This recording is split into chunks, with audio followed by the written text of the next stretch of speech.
Yo, what's going on, guys? Crispy Flakes here. For today's video, we are going to be talking about the latest trade rumor in the NBA, that being Dillon Brooks and Kyle Anderson of the Memphis Grizzlies. So before we get going on today's video, I want to let you guys know that over on my third channel, Crispy Flakes Plays, it does exist. I'll link to it in the description below. I will be starting a Madden 22 series. Yes, guys, it's been a minute since I played some Madden, but Madden 22 over on my third channel, Crispy Flakes Plays. Also, before we go on this video, if you guys don't mind leaving that like and, of course, subscribing to the channel would be greatly appreciated. But okay, so we have a lot to talk about, man, because typically we cover like one player in this type of video, but this time we got two guys to talk about. So the official quote, according to JPA Basketball, the Instagram page we are on, Dillon Brooks and Kyle Anderson are reportedly available for the right price on the trade market per Chris Fedor. I don't know who Chris Fedor is, man, but we're going to take his word on it, right? So, you know, when I first initially saw this, I was kind of thinking, like, why would the Grizzlies do this? Because Dillon Brooks, I think, is a really nice player, man. I think he's very underrated.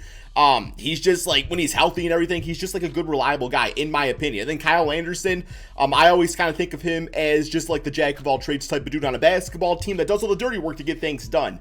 But then I took a little bit more of a closer look at it. And, well, let's take a look here at the payroll first here, man. This is going to give us a pretty good indication of why exactly the Grizzlies would look into doing this. For one, you got to look at the age. Kyle Anderson is already 28. He's on an expiring contract. You would figure a guy like that probably not around for the long term on the Memphis Grizzlies, because this team, you know, recently traded for Jared Culver and traded away Jonas Valanciunas and everybody like that, man. It's like, you can see they're trying to form something kind of new around Ja Morant, or kind of seeing what sticks, right? I just don't think Kyle Anderson is going to be there for like the long term of this team. And then you look at Dillon Brooks. I mean, you know, he's 25. Like, he's not exactly an old player, but he's not a young player either. He's got 2 years left on his contract. I think the idea right here is to combine both these guys together and just try to, like, see what you can get, right, man? Like, see if you can get, like, another near all-star caliber player to play next to Ja Morant. If anything, you know, you might be able to, well, hopefully toss Steven Adams into some sort of trade eventually and save some money right there. Or, you know, I mean, you got the expiring deal with Kyle Anderson. That's going to be very intriguing for teams to take on as they look to, you know, as the Memphis Grizzlies look to maybe like free up some money and everything like that, or other teams want to free up some money for the 2022 NBA offseason. There's a lot of different ways to look at it, right? Essentially what I'm saying, there's not like a lot of like, you know, financial commitments right here. And also, I think it's important to note, you got guys like Desmond Bane. I really like Desmond Bane. I actually wanted the Pistons to draft him. But that's somebody, too, that I think can at least fill, like, the scoring void of Dillon Brooks over time. He's 23, 2 years younger, still on his rookie contract, you know, for 4 seasons. So I really like him a lot, too, man. And you also got guys like they just got Zaire Williams. So they just got via the draft. So you want to free up some minutes for him. Jared Culver obviously needs to get some minutes out there. Brandon Clark, who was an all-rookie, was on the all-rookie team, I think, 2 seasons ago.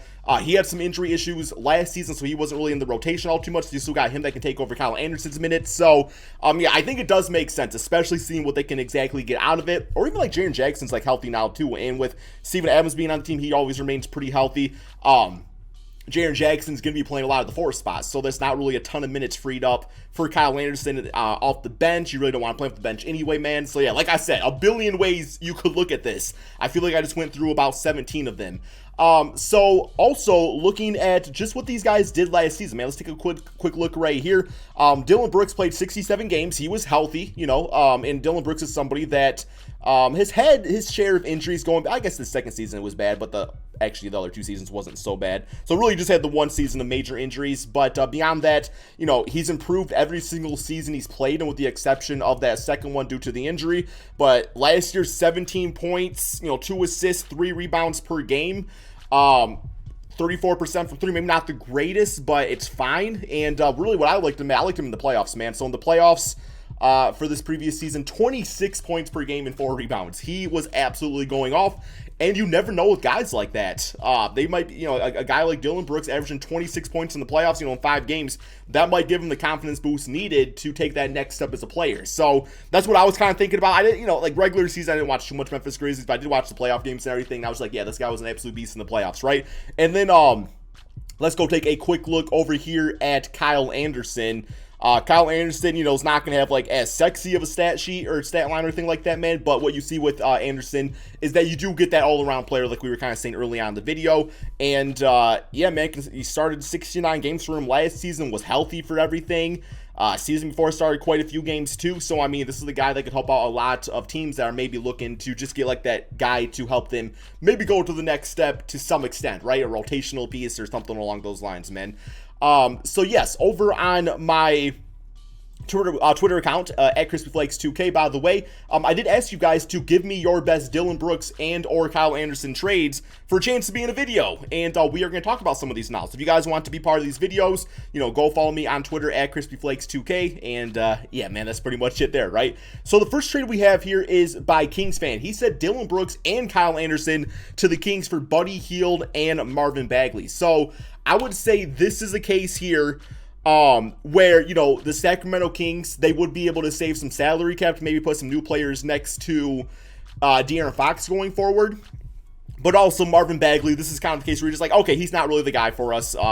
You know, man, so, you know, you get that potential going over to the Memphis Grizzlies, and really the idea going forward of a Jaren Jackson, Marvin Bagley frontcourt, that's actually really intriguing, especially if Marvin Bagley can take that step as a player, you know, based off where he was drafted. But then Dillon Brooks going over to the Kings, I actually really like that, man. That just gives like a nice solid score next to De'Aaron Fox. Yeah, you probably run him at the 3 spot because you got Tyrese and Davion Mitchell on the team already. Then obviously you got Kyle Anderson at the 4th spot. You also got Harrison Barnes on the team too. So, you know, there's some rotational things there to kind of think about. But overall, I don't think it's a bad trade, especially when you put salary cap into consideration, right? So, okay. We got this man saying not really a good trade, already admitting it right here. We got Joe Ingles and Royce O'Neal for Dillon Brooks and Kyle Anderson. Yeah, I would say that's not a very good trade. My apologies, but you admitted it, so it doesn't make me a bad guy to say it. We got the bench mob saying Grizzlies get Harrison Barnes, Maytu, and a first-round pick, and the Kings get Dillon Brooks and Tyus Jones. So the Grizzlies getting a bit more of a veteran player in this. I'm sorry, the Kings getting the Grizzlies getting more of a veteran player in this case, and the Kings, you know, we kind of talked about Dillon Brooks over there already, man. So interesting trade, not bad.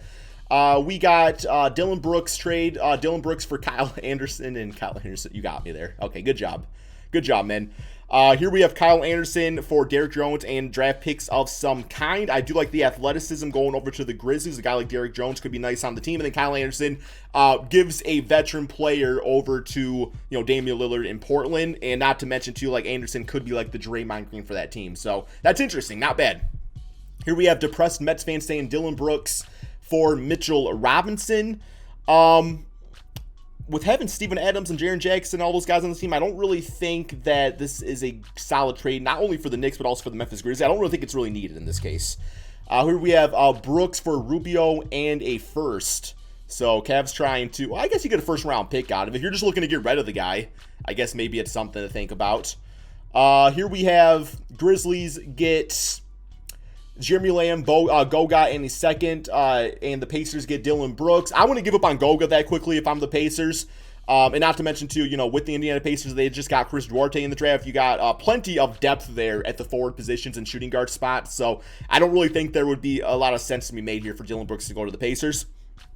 Here we got Dillon for Maxi Kleber and an unprotected first-round pick. I love this for the Dallas Mavericks. Dillon Brooks just seems like a guy that would flourish next to Luka Doncic. I like that trade a lot. That's interesting. Here we have Dillon Brooks for Luke Kennard and a first-round pick. So Dillon Brooks would be able to, you know, take over some of the scoring load with Kawhi Leonard being out. Luke Kennard going over and playing with Ja Morant, add some shooting to the team, but also you get the first-round pick out of it, which kind of makes it more intriguing. So not bad. We got Andre saying Kyle Anderson for a second back to the Spurs for Thaddeus Young. So Kyle Anderson and a second to the Spurs for Thaddeus Young. I don't know why they would give up a second-round pick because Thaddeus Young's pretty old. So, yeah, I think if anything, that might just be a 1-for-1. But even so, it doesn't really make much sense to me for the Grizzlies. Here we have Miles Bridges for Dillon Brooks, Kyle Anderson, and a second-round pick. That's a bit of a haul right there for Miles Bridges. I realized he had a good end to the season, but it didn't really lead to any wins. I do like the idea of Miles Bridges on the team for the Grizzlies. That seems interesting, but I think that's a little bit too much of a haul to do that. Here we have Dillon Brooks and Kyle Anderson for Bagley and Barnes. We kind of talked about that, kind of same song and dance there. People are way undermining Brooks' value. Yeah, I do agree with that. I think that Brooks is one of those guys that's better than a lot of people think. He definitely is somebody that, I don't know if efficiency really is the best word to talk about him. I guess he has the potential to be efficient, if that makes sense. Like, I look at it and I see, like, he can be the complete player, and I think he's going to take the next step next season, man. So we'll kind of see about that. Here we have Dillon Brooks and Kyle Anderson for picks for Wiggins. Interesting trade. Maybe, yeah, I mean, Dillon Brooks would be kind of a nice, like, insurance policy to have with Klay Thompson being out till Christmas. Okay, I can kind of get behind it. We got something around Porzingis and trade Steven Adams. Yes, sir. And, yeah, that's, that's pretty much a lot of the same trades at this point here. We got Kyle Anderson to Minnesota for Josh Okogie in a second. I actually kind of like the idea of Anderson at the 4 spot next to Karl-Anthony Towns. That just kind of does make sense to me. So, be their best power forward in a long time. Probably since Kevin Garnett. No, Kevin Love. No, okay. I'm probably not that. Robert Covington, maybe. Dillon Brooks for KZ Opal and 2 second-round picks. That's just a ripoff for the Memphis Grizzlies. Yeah, that's definitely underwhelming right there. Brooks, Kyle Anderson, a 2022 unprotected first, and Golden State Warriors unprotected for Ben Simmons. We got 76ers fans saying LOL, so we'll just kind of leave it at that for that one. What's this? I see a Pistons trade. Okay, we got Kyle Anderson for Jaleel Sekou and 2 second-round picks. I don't really see why the Pistons give up Sekou to take on Kyle Anderson, because they're essentially saying by trading Sekou, there's no room for him to play. So I also don't see the room for Kyle Anderson playing. So he's listed as a small forward. He's a power forward, in my opinion, at this point in the NBA. Malik Beasley and a second for Dillon Brooks. I said, why would the Wolves do that? It's not really a bad trade, man. That's really not a bad trade. I mean, it's really not. Like, Malik Beasley is nice and everything, but Dillon Brooks, I think, is nice too. So here we have Dillon Brooks, Kyle Anderson, plus 2 first-round picks for Rocco and CJ, Dillon Brooks, and Kyle Anderson for Michael Porter Jr. Okay, well, definitely the thing I'm seeing with this video here is there's some mixed opinions on the value of both these guys, mainly being Dillon Brooks. You guys let me know in the comment section below what you all think about these trades right here, man. Some interesting ones. I do think this is the type of trade that can be a game changer, though, for an NBA team if it's done correctly. So, yes, thank you all so much for watching, man. Be sure to drop that like, subscribe if you're new to the channel. Remember, over on my 3rd channel, Crispy Flakes Plays, I will be starting a Madden series, so hopefully to see you guys over there. That's all we got. Peace out, everybody.